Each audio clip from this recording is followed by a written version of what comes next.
Hi guys,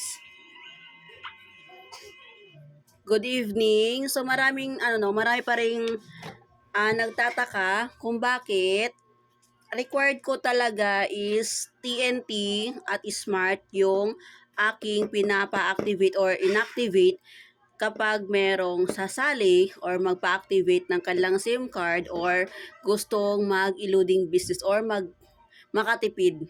Bakit? Again guys, all SIM are required to activate sa aming TPC eluding business guys, no?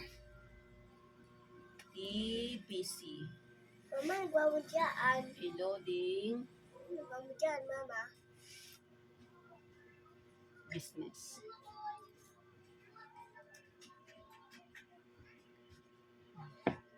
Okay, Ano nagawa mo dyan, Mama? kumaingay. So, lahat ng mga SIM card guys, pwedeng ma-activate into TPC eluding business po. Pero, mas maganda kasing gamitin guys ang TNT at Smart. Bakit? Kasi meron tayong free send sa 8724. Si Sun, Smart at TNT lang po ang maka-access sa ating 8724 po. Which is getaway po siya ni TPC na ito lang pong tatlo ang makagamit niyan. Pero wala na gaano Sun ngayon guys. Parang wala na ang Sun ngayon eh. Pero bilong pa rin yung Sun sa ating 8724. Okay, so ito guys, TM tsaka Globe, kailangan mo ng maintaining balance 1 peso every time na may magpapaload sa iyo. Okay, question. Kahit ba TNT or Smart or Sun ang aming pa-activate, pwede pa rin ba kaming makapag-load sa ibang network like Globe at TM? Sagot, yes. Kahit pa ang ipa-activate nyong SIM card is TNT or Smart, pwede ka pa rin makapag-load sa iyong mga customer kung sila ay Globe user or TNT user or dito. Wala pa nakalagay na dito para guys. Dito SIM. So may dito SIM na rin tayo sa TPC guys ha. Ayan, lahat ng yan pwede mong maloadan. Ang kagandahan sa TPC guys, one SIM load all network. So last day may nagpa-activate.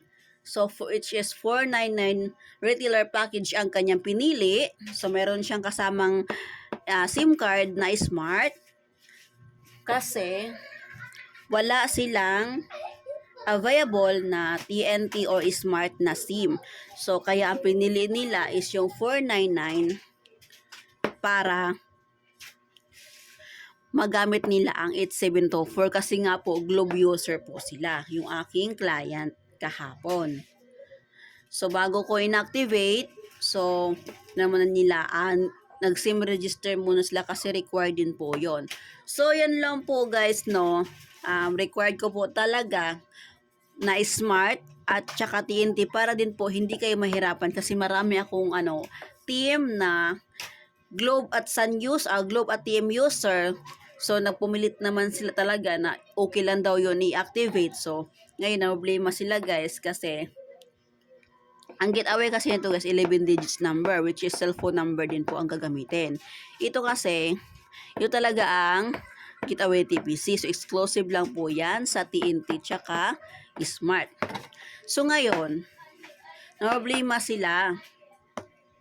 Kasi Globe at saka TM sila. So ang ginawa ko, ang sabi ko sa kanila, since meron naman kayong 5 SIM activations dyan, so bumili kayo ng SIM card na TNT or Smart, i-activate nyo siya. Tulungan kita kung paano mag-activate ng SIM card. So ayun nga, bumili sila at inactivate nila yung bago nilang SIM card. Pero bago yon, syempre, kailangan nating sumunod sa process.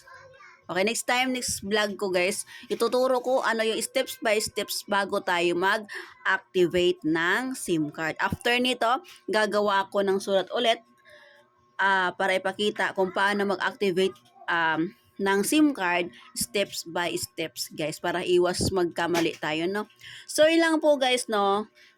Pinaliwanag ko na kung bakit magandang i-activate ang ating Sun at saka Smart para meron tayong access dito sa 8724 kasi itong 8724 hindi na kailangan ng maintaining balance na 1 peso para makapag-send ka. Kahit zero balance ka dyan guys, pwede ka pa rin makapag-send ng load sa inyong mga customer basta ikaw ay TNT or smart user.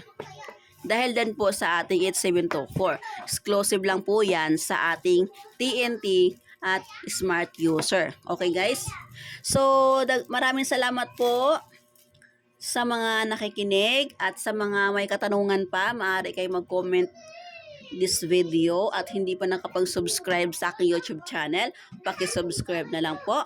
Thank you so much at paki-hit na lang din po yung bell button para ma-notify po kayo every time na meron tayong bagong video about sa ating e-loading business. So, thank you so much po. Once again, I am Coach Liz, Load Supplier Nationwide, upline ng Team Payaman.